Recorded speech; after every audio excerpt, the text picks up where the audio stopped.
उकडीचे मोदक करत असताना ज्यांना पारी हाताने तयार करता येत नाही किंवा ज्यांना मोदकासाठी कळ्या पाडता येत नाही त्यांच्यासाठी इथे मी एक सोपा उपाय दाखवलेला आहे, ज्यामध्ये आपण असा प्लास्टिकचा चमचा घेतलेला आहे. याला मुदळ असं म्हटलं जातं आणि हा प्रसाद वाढण्यासाठी वगैरे वापरला जातो. आता हा चमचा वापरून या प्रकारे आपण पीठ यामध्ये प्रेस करून करून वाटी तयार करून घेतलेली आहे. यामध्ये आता आपण सारण भरायचं आणि हा मोदक हलक्या हाताने बंद करून घ्यायचा आहे. या पद्धतीने आपण जर मोदक तयार केले तर पारी करायची गरज नाही, कळ्या करायची गरज नाही, अगदी झटपट मोदक तयार होतो.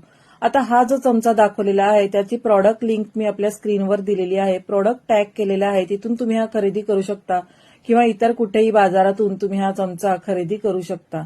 आता मोदक तयार झाल्यानंतर चमच्याच्या मागच्या साईडने आपण थोडासा एकसारखा करून घेतला आणि इथे तुम्ही बघू शकता बिना पारी करता, बिना कळ्या पाडता आपला सुंदर सुबक असा आकर्षक हा मोदक बनून तयार झालेला आहे.